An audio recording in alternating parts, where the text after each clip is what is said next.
बघा, Linux file system structure जे आहे ते ट्री स्ट्रक्चर अकॉर्डिंग असतं. ट्री स्ट्रक्चर म्हणजे एक मेन फोल्डर असतं, रूट फोल्डर, आणि त्या फोल्डरमध्ये बाकी सब फोल्डर्स असतात. मग हे जे सब फोल्डर्स आहेत लिनक्समध्ये, जो स्लॅश आहे ज्याला आपण फॉरवर्ड स्लॅश म्हणतो, जो की लिनक्सचा मेन फाईल सिस्टम आहे. जसं विंडोजमध्ये सी ड्राईव्ह असतो, तसंच लिनक्समध्ये फॉरवर्ड स्लॅश असतो. आणि या फॉरवर्ड स्लॅशमध्ये जे येणारे सब फोल्डर्स आहेत, त्या फोल्डरचं आपण डिस्क्रिप्शन बघणार आहोत. इम्पॉर्टंट आहे because Linux file system structure आपल्याला माहितीच पाहिजे. एक वेळेस आपण कमांड लर्न करून घेतो, बट हे जे पाथ असतात ना लिनक्सचे, हे समजतच नाही. कारण की आपली सवय विंडोजवर आहे. आपण विंडोज पहिल्यापासून यूज केले, म्हणून विंडोज आपल्याला आता यूज फ्रेंडली झालंय. विंडोजचा path, C drive, D drive अशी तर कन्सेप्ट इथं नसते. इथे एक फोल्डर म्हणजे एक स्लॅश आहे, आणि त्याच्या स्लॅशच्या अंडर स्ट्रक्चर आहे. जसं तुम्ही डायग्राममध्ये बघतात, तर इथे एक मेन फोल्डर असेल आणि त्या फोल्डरमध्ये सब फोल्डर्स, परत त्या फोल्डरमध्ये अजून काही फोल्डर्स असू शकतात. ठीक आहे. बट आजच्या सेशनमध्ये आपल्याला हा जो फॉरवर्ड स्लॅश आहे, त्या स्लॅशमध्ये येणारे जे सब फोल्डर्स आहेत, जे की इम्पॉर्टन्स आहेत, तर ते फोल्डर्स आपण डिस्कस करणार. जसं विंडोजमध्ये सी ड्राईव्हमध्ये प्रोग्राम नावाचा एक फोल्डर असतो, युजर नावाचं फोल्डर असतं, डॉक्युमेंट नावाचं फोल्डर असतं, डाउनलोड नावाचं फोल्डर असतं, सिस्टम 32 नावाचं फोल्डर असतं. आणि त्या सिस्टम फोल्डरचा ना काहीतरी रोल असतो, जे की ते परफॉर्म करत असतात. तसंच स्लॅशच्या अंडर येणारे जे सब फोल्डर्स आहेत, यांचं पण काहीतरी फंक्शन आहे, काहीतरी रोल आहे. आणि तेच फंक्शन, तेच रोल काय आहे त्यांचा, ते आपण आजच्या सेशनमध्ये डिस्कस करणार आहोत. ठीक आहे. सगळ्यात वरती जर बघितलं तर तो स्लॅश असतो. स्लॅशला रूट डायरेक्टरी असंही म्हटलं जातं. रूट म्हणजे मेन डायरेक्टरी आहे. ठीक आहे. आणि ह्या रूट डायरेक्टरीमध्येच बाकीचे सब फोल्डर्स आहेत. जसं तुम्हाला आठवत असेल, आपण बूट नावाचं एक पार्टिशन बनवलं होतं. स्लॅश बूट असं आपण लिहिलं होतं. ठीक आहे. देन बिन नावाचं एक फोल्डर असतं इथं. एस बिन नावाचं फोल्डर असतं. स्लॅश बिन स्लॅश एस बिन असं लिहिलं जातं. ठीक आहे. तर हे जे पार्टिशन्स आहेत किंवा हे जे फोल्डर्स आहेत, हे फोल्डर्स एक आपण डिस्कस करू. सगळ्यात आधी स्लॅश स्लॅश म्हणजे मेन फाईल सिस्टम आहे. लिनक्सचा रूट आहे. ठीक आहे. पॅरेंट डायरेक्टरी आहे. ऑल डायरेक्टरीचा पॅरेंट कोण आहे? स्लॅश. आणि स्लॅश मध्ये येणारे फोल्डर्स, स्लॅश रूट पहिलं फोल्डर, स्लॅश रूट, स्लॅश मध्ये एक फोल्डर ज्याचं नाव काय? रूट. सिक्वेन्स मॅटर नाही करत, जसं मी घेतलंय तसाच सिक्वेन्स पाहिजे, काही नाही, कसाही घेऊ शकता तुम्ही. ठीक आहे. स्लॅश रूट ही रूट युजरची होम डायरेक्टरी आहे. आठवतं ना, रूट युजर असतो लिनक्स मध्ये, सुपर युजर. होम डिरेक्टरी म्हणजे काय? प्रत्येक युजरला पर्सनल डेटा स्टोअर करण्यासाठी, त्याचा पर्सनल डेटा स्टोअर करण्यासाठी एक फोल्डर दिलं जातं. त्याला आपण होम फोल्डर नाहीतर होम डायरेक्टरी म्हणतो. ठीक आहे. तर रूट युजरची होम डायरेक्टरी काय? स्लॅश रूट नावाचं एक फोल्डर. ती रूट युजरची होम डायरेक्टरी आहे, जे की सुपर युजरची होम डायरेक्टरी आहे. तसंच लिमिटेड युजरसाठी सुद्धा पर्सनल फाईल फोल्डर स्टोअर करण्यासाठी एक होम फोल्डर दिलं जातं, एक होम डायरेक्टरी दिली जाते, आणि ती असते स्लॅश मध्ये होम नावाचं एक फोल्डर असतं. ठीक आहे. फॉर एक्झाम्पल, मी एक युजर क्रिएट केला अलेक्स नावाचा, तर त्याची होम डायरेक्टरी काय असेल? Slash home Alex. अलेक्स नावाचंच एक फोल्डर क्रिएट होईल. कुठं? स्लॅश होम मध्ये. सपोज मी नताशा नावाने एक युजर क्रिएट केला, तर नताशा नावाची युजर जी मी क्रिएट केली, तर तिची होम डायरेक्टरी काय असेल? Slash home Natasha. हा, स्लॅश होम स्लॅश नताशा. म्हणजे होम नावाच्या फोल्डरमध्ये लिमिटेड युजरच्या होम डिरेक्टरी असतात. सुपर युजरची होम डिरेक्टरी कुठे असते? स्लॅश रूट मध्ये. ठीक आहे. हे दोन एक्सप्लेन केले. देन त्याच्यानंतर लिनक्समध्ये स्लॅश बिन नावाचं एक फोल्डर असतं. Bin binary user executable command stores असतात. इसेन्शियल युजर्स कमांड म्हणजे नॉर्मल युजर बी चालू शकतो, लिमिटेड युजर बी त्या कमांड रन करू शकतो. कोणत्याच युजरला रिस्ट्रिक्शन नसतात त्या त्या कमांड चालवण्यासाठी. तर अशा कमांड ज्या असतात त्या कुठं स्टोअर असतात? स्लॅश मध्ये बिन नावाच्या फोल्डरमध्ये. युजर एक्झिक्युटेबल एक्झाम्पल म्हणून cal command, date command, LS command. ठीक आहे. जे आपण नॉर्मल कमांड चालवल्या, PWD कमांड, अशा कमांड. या कमांडला कोणालाच रिस्ट्रिक्शन्स नाहीये. कोणीही चालवू शकतं. सुपर युजरही चालू शकतो, लिमिटेड युजरही चालू शकतात. ठीक आहे. देन अजून एक फोल्डर असतं स्लॅशमध्ये एसबिन, सिस्टम बायनरी असं म्हटलं जातं त्याला. याच्यात फक्त ॲडमिनच्या कमांड स्टोअर्स असतात. ॲडमिनिस्ट्रेटिव्ह कमांड, सिस्टम ॲडमिनिस्ट्रेशनच्या कमांड स्टोअर्स असतात. म्हणजे फक्त ॲडमिन हीच त्याला चालवू शकतो, रन करू शकतो. जसं की पॉवर ऑफ कमांड तुम्ही चालवली, शटडाउन कमांडमध्ये आपण शेड्यूलिंग केली, देन त्याच्यानंतर user add command, user create करण्यासाठी कोणत्या युजरला पासवर्ड द्यायचा असेल, तर त्यासाठी passwd नावाची कमांड असते. तर अशा ज्या कमांड्स असतात, अशा कमांड तो फक्त तो ॲडमिनच चालवू शकतो. अशा कमांड स्टोअर्स केल्या जातात एसबिनमध्ये. ठीक आहे. ॲडमिनिस्ट्रेटिव्ह कमांड स्टोअर्स असतील. बिन, एसबिन.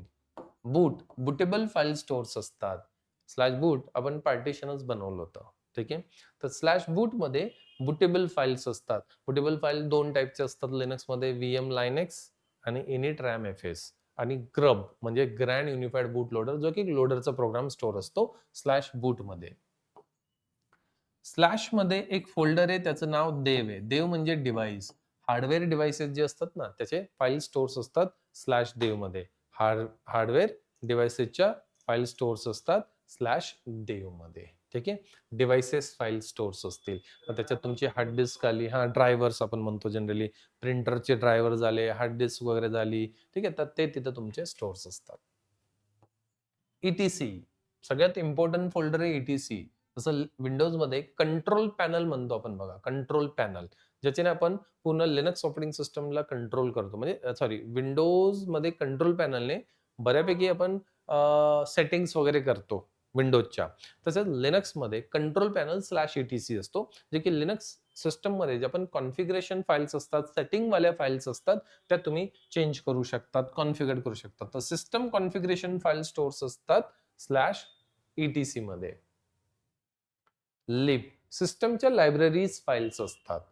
ॲप्लिकेशन्स असतात, छोटे-छोटे प्रोग्राम्स असतात, जे की बॅकएंडला हे चालत असतात. जसं की मी एक सॉफ्टवेअर चालवतो. सॉफ्टवेअर तर आपण म्हणतो हे सॉफ्टवेअर मी रन करतो. पण त्या सॉफ्टवेअरला चालवण्यासाठी छोटे-छोटे प्रोग्राम्स काम करत असतात आणि ते प्रोग्राम फाईल्स म्हणजेच लायब्ररी फाईल्स. जसं एखाद्या कंपनीमध्ये कंपनी तर चालते, बट कंपनी चालवणारा मेन कोण असतात? वर्कर्स असतात. तसंच ह्या सिस्टम लायब्ररीज असतात, जे त्या सॉफ्टवेअरला रन करतायत, चालू करतायत. ठीक आहे. तर system libraries. Media removable devices तुम्ही इथं माउंट करू शकता. जसं की पेन ड्राईव्ह झाला, USB, CD, DVD रोम तर आता आउटडेटेड झालं, but CD, DVD ROM, pen drive, USB hard disk. तर ह्या ज्या डिव्हाइसेस असतात, त्या तुम्ही मीडियामध्ये त्या ऑटो माउंट होतात. म्हणजे जसं तुम्ही मीडिया प्लग केला, पेन ड्राईव्ह लावला, तो मीडियामध्ये जाणार. मीडिया म्हणजेच pen drive, CD ROM, DVD ROM ते. MNT. MNT हा पण एक माउंट पॉइंट आहे. माउंट म्हणजे काय? अटॅच करणं. एखादा डिव्हाइस, एखादा पार्टिशन आपण एका फोल्डरमध्ये अटॅच करतो. त्याला म्हणतात माउंटिंग. डिटॅच करणं त्याला म्हणतात आपण अनमाउंटिंग. ठीक आहे. तर MNTमध्ये स्लॅशमध्ये MNT नावाचा एक फोल्डर आहे. याच्यात तुम्ही टेम्पररी माउंट करू शकतात फाईल सिस्टमला. थोड्या वेळसाठी जर तुम्हाला माउंट वगैरे करून ठेवायचं असेल, तर तुम्ही MNTमध्ये माउंट करू शकतात किंवा एखाद्या सर्व्हरने काही शेअर केलेलं आहे, एखादं फोल्डर शेअर केलंय, डेटा नावाचं फोल्डर सर्व्हरने शेअर केलंय आणि आपल्याला क्लायंटवर थोड्या वेळासाठी माउंट करून ठेवायचंय, टेम्पररी माउंट करायचंय, तर तुम्ही ते MNTमध्ये माउंट करू शकतात. कंपल्सरी नाहीये की तिथेच करा, बट सिस्टमने एक फोल्डर दिलेलं आहे. तुम्हाला वाटतंय तर तुम्ही फोल्डर दुसरं बनवून तिथेही माउंट करू शकता टेम्पररी माउंटिंग. ठीक आहे. बट MNT हे सिस्टम फोल्डर आहे जिथं तुम्ही माउंट करू शकतात. येस, MNTला दिलेले असतात. OPT ऑप्शनल ॲप्लिकेशन सॉफ्टवेअर तिथं स्टोअर्स केले जातात. ॲडिशनल ज्याला आपण थर्ड पार्टी सॉफ्टवेअर्स या ॲडिशनल सॉफ्टवेअर्स आपण इन्स्टॉल करतो लिनक्स सिस्टममध्ये. पण त्याचा जो डेटा असतो तो कुठे असतो? OPT नावाच्या फोल्डरमध्ये. आणि जे आपण सॉफ्टवेअर इन्स्टॉल करतो, आपले ॲप्लिकेशन लिनक्स ॲप्लिकेशन इन्स्टॉल करतो, युजरचे काही युटिलिटीज आपण इन्स्टॉल करतो, ते /USR मध्ये स्टोअर्स असतात. लिनक्समध्ये सॉफ्टवेअर ॲप्लिकेशन कुठे स्टोअर असतात? /USR मध्ये. इथेही तेच असतं, बट इथे काय असतात ॲप्लिकेशन? अदर ऑप्शनल सॉफ्टवेअर्स जे थर्ड पार्टी सॉफ्टवेअर्स आपण म्हणतो ते. टेम्प. आता बघा मी /temp मध्ये तुम्हाला काही डेटा कॉपी पेस्ट करून दाखवला होता. हा /temp. टेम्पररी फाईल स्टोअर्स असतात इथे. ठीक आहे. कोणतेही ऍप्लिकेशन प्रोग्राम चालवल्या तर त्याच्या टेम्प फाईल्स क्रिएट करतात, आपण त्याला कॅशे मेमरी कॅशे फाईल म्हणतात, तर त्या स्लॅश टेम्प मध्ये इथं स्टोअर केल्या जातात. स्लॅश प्रॉक म्हणजे प्रोसेस इन्फॉर्मेशन फाईल्स इथं असतात, जे आपण प्रोसेस चालवतो, running program that mean process. Suppose मी फायरफॉक्स ओपन केला तर ती माझी एक प्रोसेस चालू झाली आहे. ठीक आहे. मी कॅल्क्युलेटर ओपन केला तर कॅल्क्युलेटर एक माझी प्रोसेस आहे. मग जो प्रोग्राम रनिंग असतो त्याला म्हटलं जातं प्रोसेस.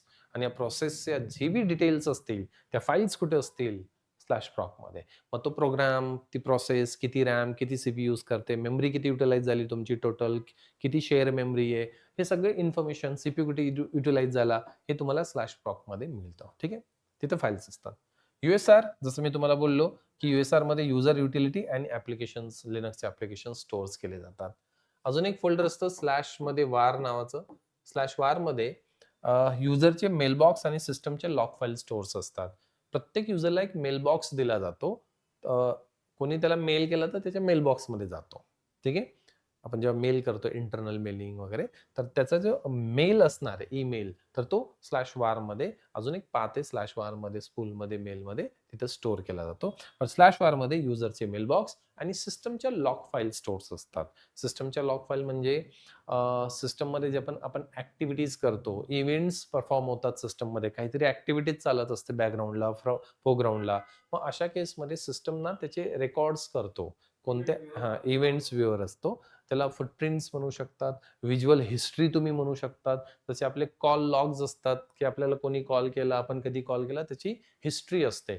तसेच सिस्टममध्ये जे जे ऍक्टिव्हिटीज होत असतात त्या ऍक्टिव्हिटीची इव्हेंट हिस्ट्री जी असते, त्या इव्हेंट हिस्ट्रीला स्टोअर केलं जातं, म्हणजे लॉग्सला स्टोअर केलं जातं वारमध्ये. हे सारे फोल्डर्स आहेत जे की इम्पॉर्टन्स आहेत. हे तुम्हाला माहिती पाहिजे. कधी कधी इंटरव्ह्यू मध्ये तुम्हाला विचारलं जातं, सांग एटीसी मध्ये काय असतं, वार मध्ये काय असतं, स्लॅश प्रॉक मध्ये काय असतं, हो युजर लिमिटेड युजरच्या होम डिरेक्टरी कुठं असतात, तर हे क्वेश्चन्स तुम्हाला जनरली विचारले जातात. ठीक आहे.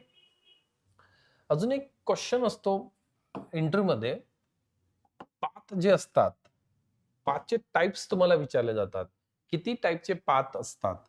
2 टाइपचे पाथ असतात. पाथ म्हणजे आपण ना सी मध्ये एबीसी, एबीसी मध्ये आपण त्याला पाथ म्हणतो. ठीक आहे.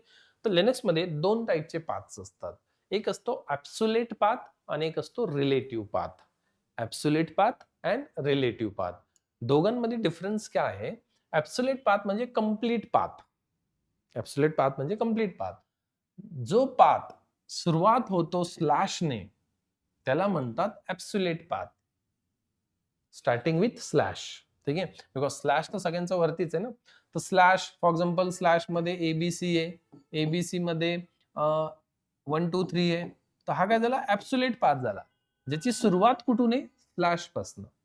रिलेटिव्ह पाथ म्हणजे काय? ज्याची सुरुवात स्लॅश पासून नसते, विदाउट स्लॅश, त्याला म्हणतात रिलेटिव्ह पाथ. आता ऑलरेडी मी स्लॅश मध्ये आणि मला डेटा नावाच्या फोल्डरमध्ये जायचंय. मग मी सीडी कमांड आणि फक्त देईल डेटा. का? बिकॉज मी ऑलरेडी स्लॅश मध्ये, म्हणजे विंडोज मध्ये जर सपोज तुम्ही डी ड्राईव्ह मध्ये आणि मी तुम्हाला सांगितलं डी ड्राईव्ह मध्ये एबीसी फोल्डर मध्ये जा, मग तुम्ही काय परत माय कम्प्युटरवर जातात, मग डी ड्राईव्हला येतात आणि परत एबीसी मध्ये जातात? नाही ना. ऑलरेडी तुम्ही डी ड्राईव्ह मध्ये तर तुम्ही तिथेच एबीसी मध्ये जातात. मग तो जो पाथ झाला, जो ऑलरेडी तुम्ही डी मध्ये, तो रिलेटिव्ह पाथ आहे. ठीक आहे. मग आता मी जर ऑलरेडी स्लॅश मध्ये, तर मला परत रिटर्न स्लॅशवर जायची गरज नाही असं. तर मी काय करेल? डायरेक्ट डेटामध्ये जाईल. मग त्याला म्हणतात रिलेटिव्ह पाथ आणि तो सुरुवात स्लॅशने नसतो मग. ठीक आहे.